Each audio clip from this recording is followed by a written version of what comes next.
After SummerSlam, you get your next documented match I have is September 9th, 11 days. Do you remember what you did? Did you get a little time off? We didn't have 11 days off. Oh, I have here your next match was September. Wish I'd had 11 days off. It's fun. I must have got a divorce during those 11 days. I sure as hell don't remember it.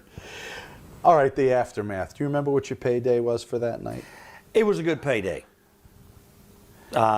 Statute of limitations up. The IRS can't audit you after 3 years. You remember what your Well, payday I've been was? audited a bunch of fucking times, so it don't matter. It was a good payday. Did you make more than Warrior? I don't know. Yeah. We never talked about it at all.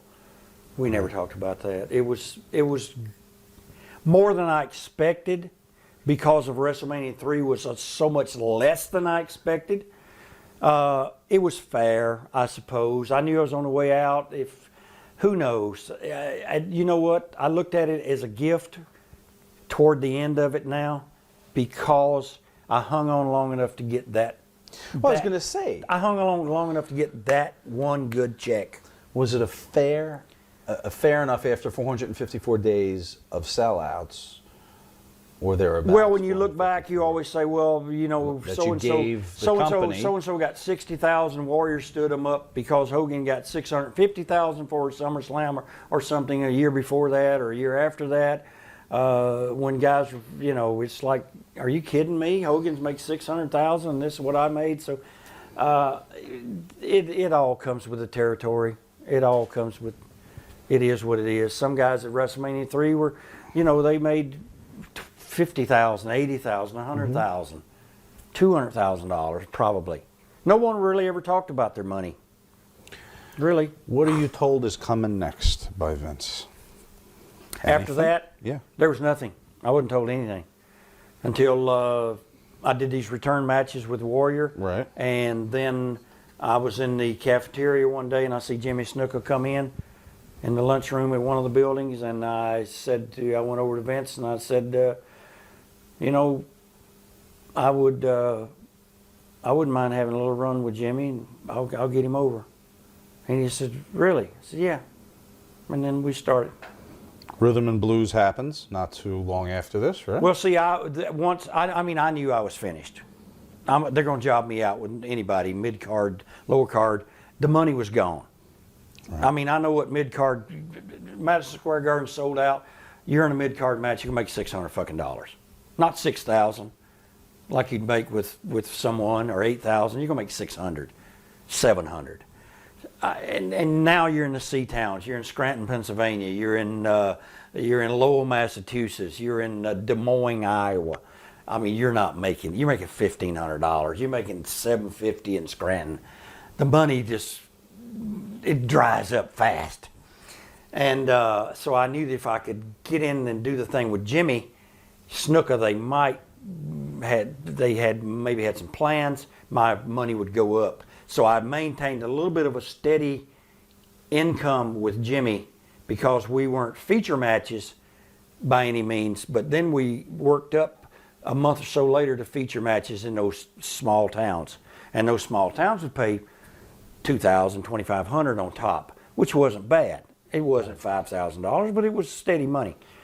And I knew they were getting Jimmy ready for Mr. Perfect. Right. An interesting epilogue. And to after this. Jimmy Snuka, I didn't know where I was going. I got over to TV and then no, then it was Rhythm and Blues. Right. Yeah. But an interesting epilogue to this story is that you and Warrior meet one more time, July of 1995 in Las Vegas. Remember this? It was a show called National Wrestling Conference. Independent promoter. Yeah. The Ultimate Return at the Silver Nugget Hotel and Casino. Did the match go a little longer? Yeah, by then he had worked with Hogan and yes, he had worked with Hogan. He had worked with a lot of different guys, Dino Bravo and several other. Rick Rude had the best matches I've ever seen with a guy. Rick Rude had fabulous matches with that guy. Hogan had a good match with him. Mind you, they had to go over it a lot and practice it, but Hogan wanted it to be right and be good, and that's what they did. They were able to do that. I never had the opportunity to go and take a month and just go down to Tampa and work out and practice with someone.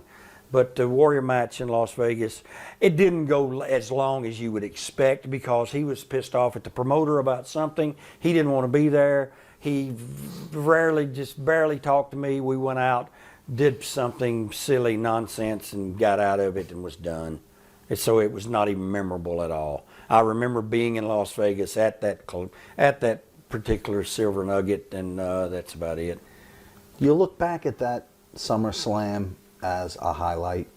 I know it is the end of something that didn't end well because of the whole Savage thing. Well, I mean, we all have to give up something. We all have to lose somewhere down the line. It's not about never ever losing. It's not like you can't beat me in Canada. Maybe I should have told Vince that. Can't beat me in New York. You can't beat me. I'm not losing in New York. Actually, that Saturday night main event was in Hershey. I'm not losing in Hershey, fucking Pennsylvania. So I mean, none of that had anything to do. It was all business. But right. Looking back, I've always said this. I accomplished what needed to be accomplished.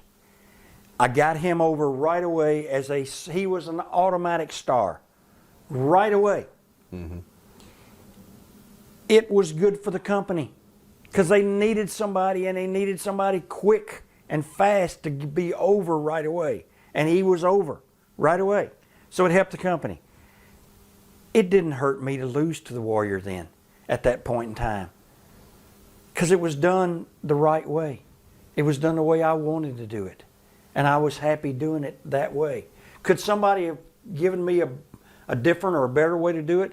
No one came up to me and told me because they had given me the freedom to do it. Right. And so when you have the freedom to do it your way, you chose it. It's like taking a bad booking. You booked it. You know, hey, but in hindsight, no. It was a good run. I enjoyed the run up until all the Saturday night main event stuff came along, and then I didn't enjoy the run anymore. I enjoyed being with Jimmy Snuka. I enjoyed doing the return. I actually enjoyed doing the return matches with the Warrior. I enjoyed it because it gave me a chance then to be creative again and not be in this laborious, continue to do the same match every night that Randy and I did for 6 months. Right. Or do the same match that I was doing with someone else for 3 months straight in a row.